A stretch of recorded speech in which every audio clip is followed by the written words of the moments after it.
Welcome to the deep dive. We're here to really cut through the noise on tricky subjects. And let's be real, cryptocurrency, it sounds revolutionary, right? But actually getting into it, it can feel, well, less like a frontier and more like getting lost in a jungle. I mean, it moves incredibly fast.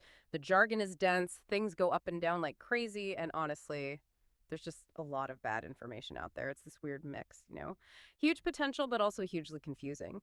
So today, our mission isn't just defining crypto. It's about giving you the tools, the actual map to navigate that jungle yourself. We're doing a deep dive into the smartest ways to learn and the best places to get reliable info based on a really solid learning guide we found. The idea is you walk away not just knowing stuff, but feeling confident enough to think for yourself in this often confusing space. Okay, so let's start at the bottom. The foundation. We all hear blockchain, but maybe let's unpack that a bit more. What are the maybe less obvious things someone really digging in needs to think about? Yeah, that's a good place to start. So most people get the basics. Distributed ledger, shared record book, hard to change, immutable. But the really revolutionary part, it's not just security. It's how it lets us establish trust without needing a bank or some middleman. That completely changes how information can move around. Makes you rethink everything. But, that immutability, it cuts both ways. What if there's a mistake? A bug in a smart contract? Right, you can't just erase it. Exactly. Fixing it can be super complicated. Sometimes you even need a hard fork, basically a whole network upgrade. Plus, you've got the whole energy debate with proof of work versus, well, potential centralization issues creeping into proof-of-stake systems. It's always a trade-off.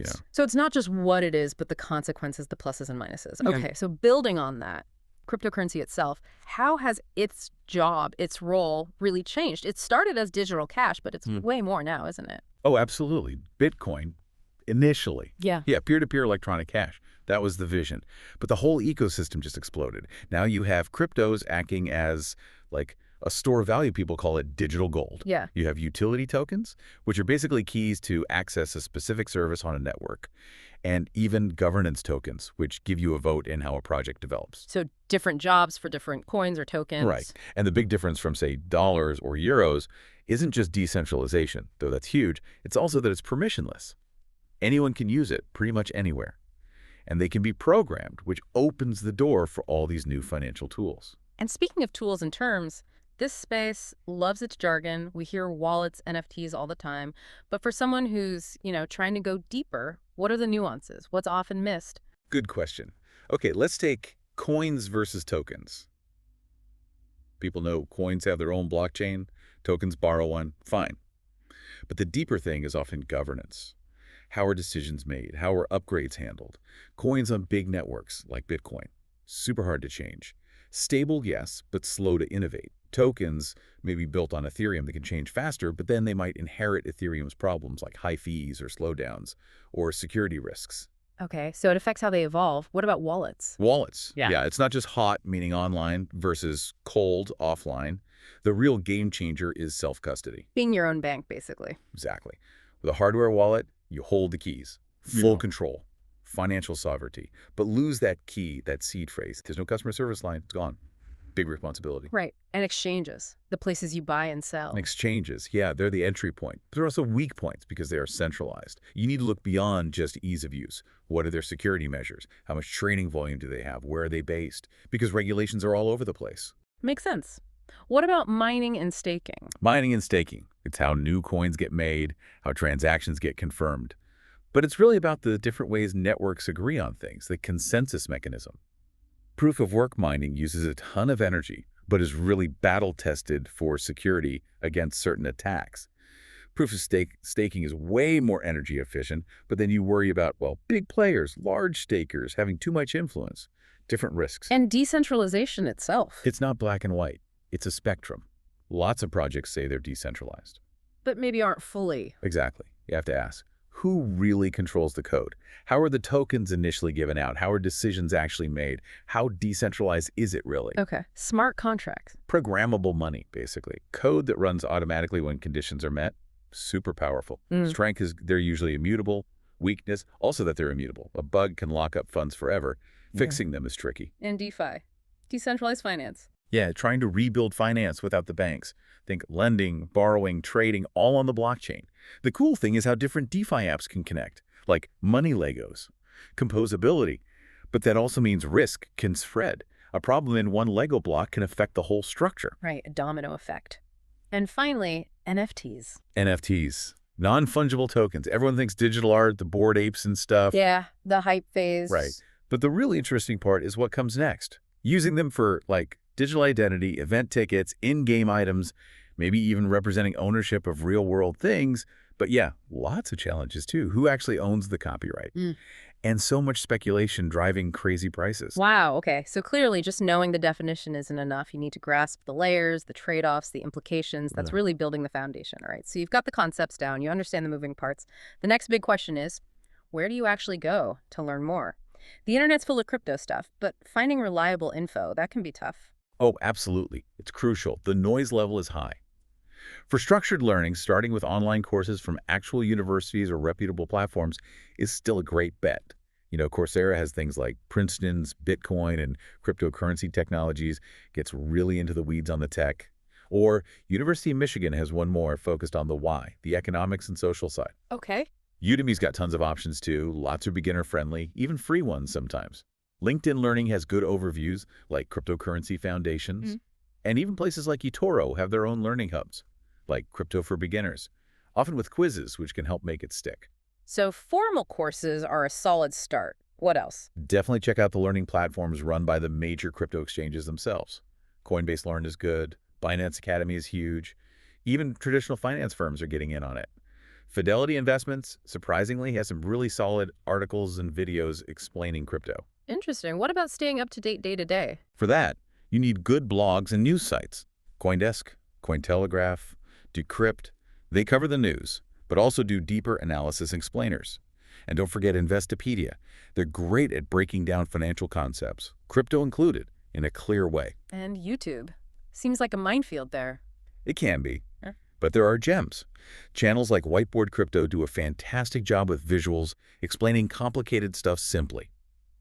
The key is finding channels focused on education, not just pumping specific coins. Be super skeptical of anything promising guaranteed riches, obviously. Obviously. And if you really, really want to go deep, read the original white papers, Yeah. like Satoshi Nakamoto's Bitcoin paper. It's the source code, intellectually speaking. Right. Plus, there are excellent books and podcasts that cover history, economics, the bigger picture. That's a really comprehensive list. Is there like one common mistake people make when picking resources? I'd say it's sticking to an echo chamber. Only reading things that confirm what you already believe, or looking for easy answers. The best thing is to get multiple perspectives. Read stuff you don't agree with, cross-reference. That's how you build real understanding. That's great advice. Okay, so we've covered the what the concepts and the where the resources. Now let's talk about the how, the practical side. Beyond just knowing stuff, what do you actually need to do to, engage safely? Because the risks feel different here. They absolutely are different. Yeah. This is crucial. First, if you decide to invest, rule number one, always start small. Seriously, only put in money you could afford to, well, lose entirely. Crypto is wildly volatile. There's no safety net like FDIC insurance if things go wrong or an exchange gets hacked. Right. So, step 1, manage the financial risk. Step 2. Choose a reputable exchange. This isn't just about low fees. Look for strong security measures. Check if they're regulated properly where you live, and pick one that feels intuitive to you. Ones with a proven history are generally safer bets. Okay. Find a good gateway. Then what? Then, probably the most important part, and the biggest shift from traditional finance, secure your assets. You are the bank. That self-custody idea again. Exactly. Use strong, unique passwords everywhere. Enable two-factor authentication 2SA religiously, and learn to spot phishing scams. They are everywhere in crypto. Emails, social media messages. Be paranoid. And honestly, for any amount you wouldn't want to vanish overnight, get a hardware wallet. Keep those keys offline. It's the single best thing you can do for security. Remember, crypto transactions, usually irreversible, no takebacks. Okay, security paramount. What else on the practical side? Risk management. Brace yourself for massive price swings. It's normal here. Develop extreme skepticism. If a project promises guaranteed high returns, run. It's almost certainly a scam. Also, keep tabs on regulation. Governments are still figuring crypto out. Rules can change fast and impact you. And diversify. Don't bet the farm on one single coin or token. Spread the risk. Makes sense. And finally, never stop learning. Stay updated. Things change incredibly fast. Follow those good news sources. Maybe dip your toes into some knowledgeable online communities like certain subreddits, but always with caution and critical thinking. Don't just follow the crowd. It really sounds like these steps are about taking control, giving yourself the tools to operate confidently in this, yeah, very different financial world. Okay, so we've covered building knowledge, finding resources, and practical safety steps. But every journey has pitfalls, right? What are the common traps that catch people out, even if they think they're being careful? Ah, yes, the psychological traps. These are tough. Number one is probably falling for hype. The to the moon crowd? Exactly. You see it everywhere. Sensational headlines, crazy social media trends. It pushes people into making impulsive, emotional decisions. Buying because some celebrity tweeted about it. Terrible idea. So resist the hype. What else? This ties into the big one. Do your own research. DORR. Everyone says it, but what does it really mean? It means going way beyond the flashy website or the marketing document they call a white paper. You need to dig into the tokenomics. How does the coin actually work? How is it distributed? What are the incentives? Is it designed well? Sometimes the economics are more important than the tech itself. So understand the mechanics, the incentives. Yeah. Look at the team behind it. Is the community active and engaged? What actual problem is it solving? Is it solving it well? Right. Avoid just following tips blindly. Absolutely. Never invest just because someone else, even someone smart, Right. recommended it. You need to understand it yourself. Another big psychological trap, FOMO, fear of missing out. Oh, yeah. Seeing a price rocket and feeling like you have to jump in. Precisely. That's Yeah. often how people buy at the very peak. You need patience. Stick to your plan, assuming you have one. Don't chase pumps. Yeah. And one last, very practical pitfall, taxes. Don't ignore them. Oh, taxes. I know, but it's crucial. In many places, buying, selling, even trading one crypto for another can be a taxable event. The rules can be complicated and are still changing. Claiming ignorance won't work. If you're doing anything more than just buying a tiny amount, it's worth understanding the tax implications or even talking to a professional. Penalties can be rough. So basically, think critically, do the homework, control your emotions, and don't forget the tax man. That really seems to be the core message for navigating safely.